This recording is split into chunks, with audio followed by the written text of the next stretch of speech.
Khaled, this is Sarah Beiser from New York City, but I'm actually sitting at an International Bar Association conference in Vienna right now, and I am one of those people who've had the pleasure and honor of being in the audience when you've spoken to our Likud group over the past several years. Thank you. My first question is, you're welcome, if one reads the Wall Street Journal and the New York Times only, one could get the picture that the Palestinians are innocent bystanders that are being knifed to death, perhaps firebombed to death, and killed without any provocation by the ruthless Israelis. What's your view about that? Do you think that person is any regard correct? Do you think the New York Times and Haaretz have it all wrong? And when will this small, incredible uptick in violence, will it subside in the near future?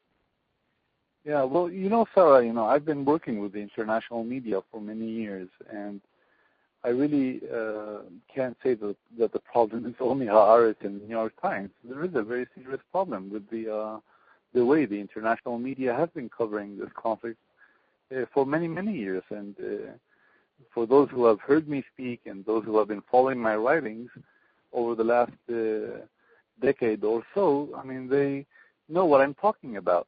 I've been pointing out that the international media looks at this conflict as if it's a conflict between good guys and bad guys. I'm talking about most of the mainstream media in the West that I've worked with. Most of the journalists that I've worked with, the foreign journalists, they come to this part of the world with this perception that there's a conflict going on over here in the Middle East. And, there are good guys, bad guys. Good guys are the poor oppressed Palestinians. The bad guys are the Israelis. And it's like, Khaled, please stop confusing us with the facts. We don't want to hear them. We're not interested in them. And that's why when you see the coverage or the way that this conflict is being covered, you're left with the impression that the Palestinians are actually doing nothing. They are, as you said, innocent bystanders. And the Israelis are the ones who are attacking. They are the ones who are, initiating the violence. And the Palestinians are being forced to defend themselves. And, over the last few days, I've seen this again from my international colleagues over here. The way they are covering this conflict, or the recent, the current wave of violence, is that it all started because of Israeli provocations or Israeli crimes, as they call them, and things like that. So that's what we are seeing. So there is a very serious problem with the way the international media looks at this conflict, the way they cover this conflict, and it's not new. It's not only restricted to the New York Times and Haaretz or other mainstream media outlets that you're talking about. It's become something, commonplace. It's become something, it's part of the norm over here. So what can Israel do, if anything, to modify or to change the perception or alter what the press says? I mean, the New York Times, you would never know that any Israeli died. All you know is that Palestinians are being killed day in and day out. Well, I really have the feeling that Israel is damned if it does and Israel is damned if it doesn't. And, you ask, what can Israel do? And I also ask myself that question many times. And I also ask my international colleagues who are here that same question. What do you expect from Israel? What is it that you want? And I'm not really sure that, Israel can do more than what it is doing right now, which is try to explain its position. I think what the Israelis should be doing more is, going to social media, going to all kinds of media outlets and try to explain to them in a more elaborate way the Israeli position. That might help. This conflict is not only taking place on the ground. It's not only the clashes. This conflict is really taking place in the media more than it is on the ground. And we all know and we all see that, the Palestinians are doing things during the day in order to see, so that they can, at the end of the day, just sit and watch themselves and see how they perform during that day. It's like, oh, let's see how many scores did we score, how many points did we score today. That's the Palestinian position. And that's where I feel that the Israelis are not really doing enough. They're not, they're fighting on the ground. Yes, they're defending themselves with the Israelis, but they're not also involved in the battle in the social media or in the mainstream media. And that's where that battle is also taking place. As an American citizen who actually writes articles or letters to the New York Times, I think one could say that it's impossible to pierce that veil of an anti-Israel bent. Yes, we've actually seen it in the headlines of the reportings. I mean, take for the BBC, for example, what they did a few days ago with the stabbing attack that took place. There was a Palestinian guy who stabbed Israelis on their way to the Western Wall, and he was killed. And the headline, as we all saw, was, Palestinian shot dead in an attack that killed 2 Israelis. That's how they're covering. So if you follow the media, you will actually see that it all started when Israel fired back. And we've seen this before. We've seen it during the confrontations with Hamas in Gaza. We've seen it each time Israel, carries out retaliatory measures, such as house demolitions of terrorists, or each time Israel takes tough security measures in response to terror attacks. So we see that the Israeli response is actually highlighted and given, priority over the Palestinian attacks or over the cause for the Israeli actions. So I'm not saying it's a lost case. Look, I do meet many decent journalists who are really trying to report in a fair manner, and they are trying to be objective, and they're trying to give both sides of the story. But what I'm saying is that, unfortunately and sadly, most of the journalists who come over here, they wake up in the morning and they are searching for any story that reflects negatively on Israel. And that is continuing. Now, as I said, it's not a lost case because there are many people out there who are following what is being reported, and they are highlighting these things. I mean, we've even reached a point where Al Jazeera English issued an apology for a headline that was similar to the one that the BBC had about these stabbings. They also reported one of those, I can't even remember because we've had so many terrorist attacks over the past few days, but there was one attack also that, got a headline in Al Jazeera in English, also along the lines of a Palestinian killed after, something happened.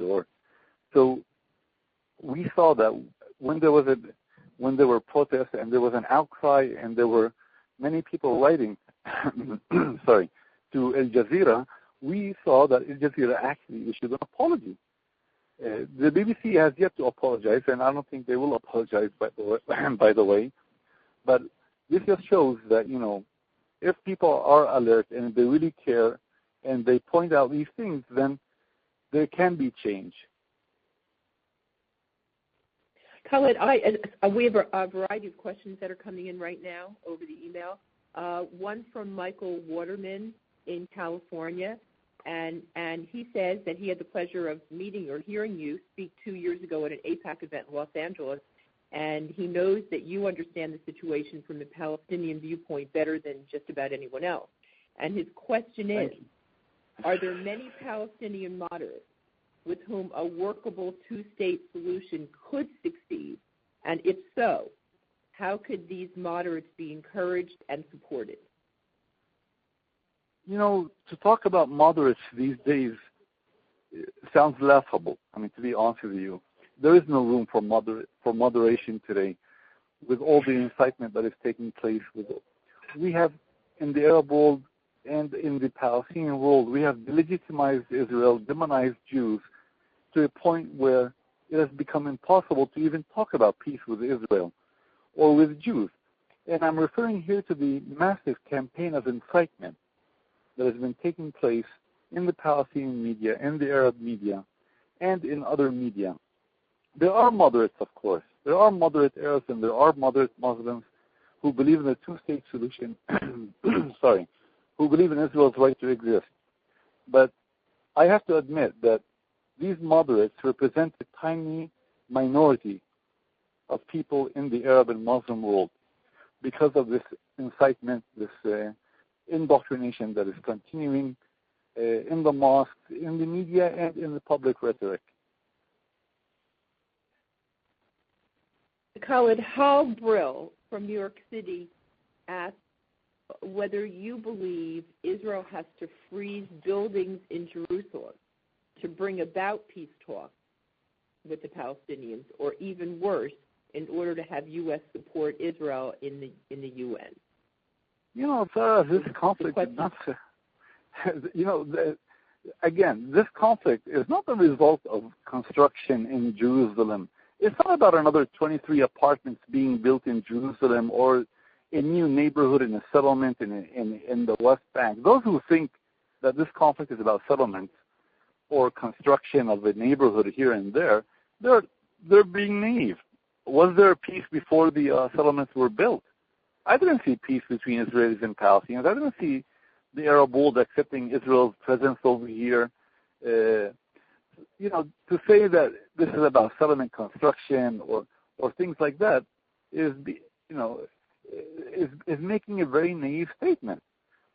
I wish this conflict were about settlements or building another neighborhood in East Jerusalem. This conflict is really about Israel's existence in this part of the world. And I'm sorry to tell you that in the Arab and Muslim world, there's still a majority of people that has not come to terms with Israel's right to exist in the Middle East. They look at Israel and see Israel as one big settlement that must be uprooted. That is the essence of this whole conflict. So that's how we should see it. Settlements, construction of neighborhoods, that's all blah, blah, blah. Otherwise, how do you explain the fact that the Palestinian media is referring to people who are being stabbed or killed in Afula, in Haifa, in Rishon LeZion, or Petah Tikva as settlers? These people are being called settlers, which proves my point that they see all these people in Israel on both sides of the Green Line, in East Jerusalem, in West Jerusalem as settlers.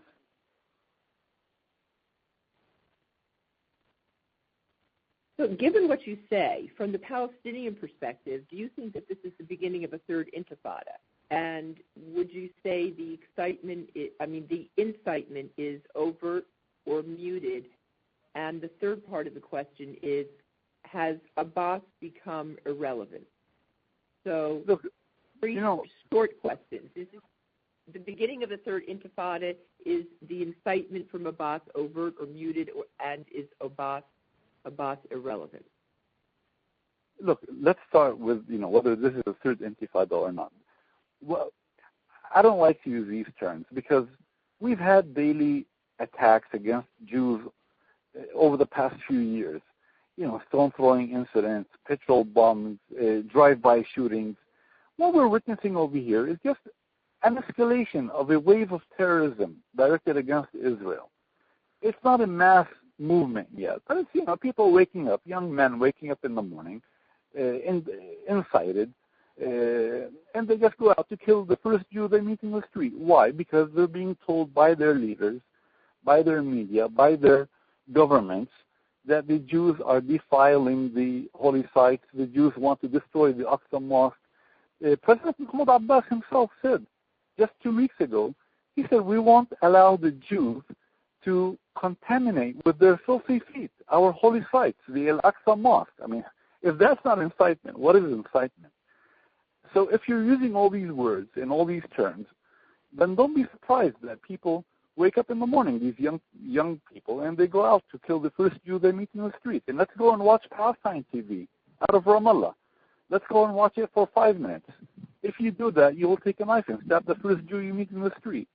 Why? Because you will see that the Jews are so awful, and they're destroying and defiling and contaminating our holy sites, and they're committing war crimes, and they're raping and kidnapping and doing all these awful things. So I don't know if this is the beginning of the third Intifada or not, but what I do know is that this is an upsurge in Palestinian terrorism. This is just another phase of the war against Israel. Every few years we have, this upsurge of violence. We have another attempt to force Israel to its knees, to humiliate Israel. This is not about occupation. It's not about settlement construction. It's not even about the Al-Aqsa Mosque. It's just another attempt to weaken Israel, to undermine Israel, to force Israel to give the Palestinians what Israel is not giving them at the negotiating table. That's how we should see it. So call it a third Intifada or fourth Intifada, I don't know. I drive in the West Bank almost every day, and I've been stoned several times, and I've seen riots, and I've seen clashes for the past few years. But, you don't hear much about them because there were no casualties. Most of them were not very serious. You only hear about them when people get injured, when they get hurt, or worse, when they get killed. Now, regarding Mahmoud Abbas, is he relevant or not relevant, or irrelevant? That's a good question. Mahmoud Abbas cannot, there's no denying the fact that Mahmoud Abbas has also been inciting his people against Israel. He's also responsible for this wave of terrorism and violence, because he himself has been allowing this incitement in the mosques, in the media, and in public statements. As I said before, if you're telling your people every day that the Jews are storming our holy sites and they're defiling them and contaminating them and they plan to destroy them, then, of course you're going to get this. Mahmoud Abbas, for now, I think in the last day or two, he's beginning to understand that, this violence could be counterproductive, that it could also turn against him. And that's why we've seen that his tone has slightly changed. Suddenly he's talking about, we want peace, we want a peaceful popular resistance, we don't want violence, our hands are still extended to peace, he said today. He told us when we were in Ramallah. So we see that, he's beginning to understand that, this could all turn against him also, because the same Palestinians that he has incited against Israel, they see him also as an agent of Israel, as a collaborator with Israel. So he's in a very difficult situation now. He's actually caught between the hammer and the anvil. On the one hand, he incited his people against Israel to a point where he can no longer control his people right now. And that's why he can't even condemn terrorist attacks against Israel, because he's afraid of his own people, the same people that he has himself incited against Israel. So as we say in New York, he's between a rock and a hard place. Yes, absolutely. Of his own making. Now, Nir Barkat has requested, or at least advised, Jerusalemites to carry guns. What do you think about that? Well, to be honest with you, I live in Jerusalem, and I have to admit that I don't feel very safe these days. I was walking with my daughter in downtown Jerusalem today, and you could feel the tension. You could see that, things are not, that things are not that quiet. It actually reminded me of the days during the second Intifada when we had suicide bombings. I mean, back then there were days when we were afraid to go to downtown Jerusalem to drink coffee. There were days when we could not go to the shopping malls. And I'm afraid that, we're beginning to see those days come back to Jerusalem, and that really worries me.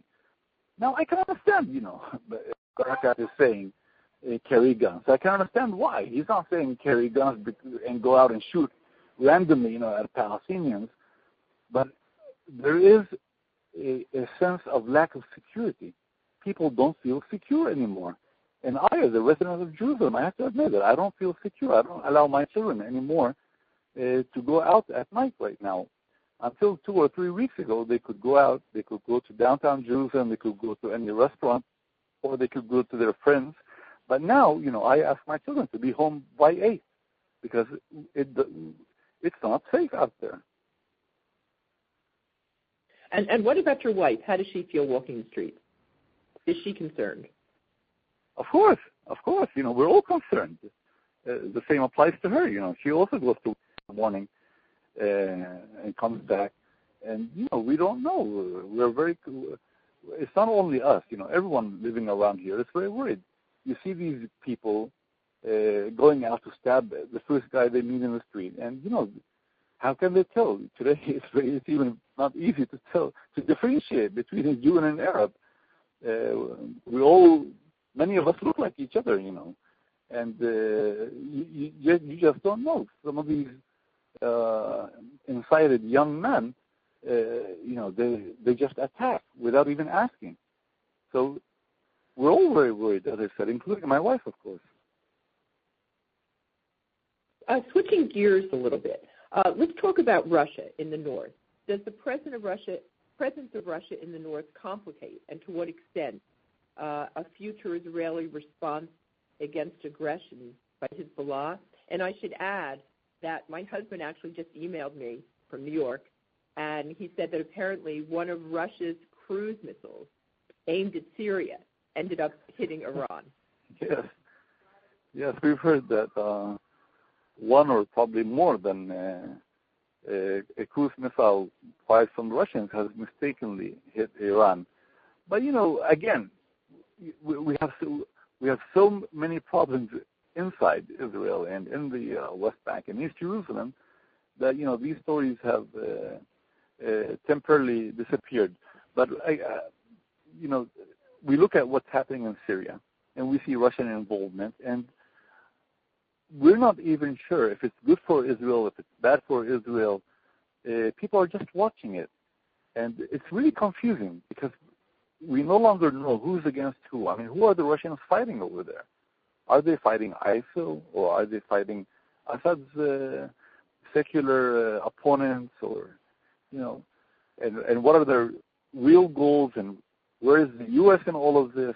What worries me as a person living here in the Middle East is that there is a feeling that U.S. influence has been undermined. There is a feeling that the Russians are in, the Americans are out. And that, I'm not sure that's really good in the long term because it damages America's credibility. America is no longer seen as a strong broker, as a country, as a superpower. People are now looking at Russia and saying, wow, this is wonderful, this is great, the Russians are now doing it. And there is a feeling that America is retreating. America is not interested in the Middle East anymore. I'm not sure that's very good because it actually emboldens, the anti-American people and the anti-Israel people over here who don't want America to help Israel. They don't want to see the U.S. supporting Israel. And now they're all looking at Putin and Russia as, the saviors, the new Middle East players. So as I said, there is a feeling that this whole Russian intervention in Syria comes at the cost of U.S. credibility.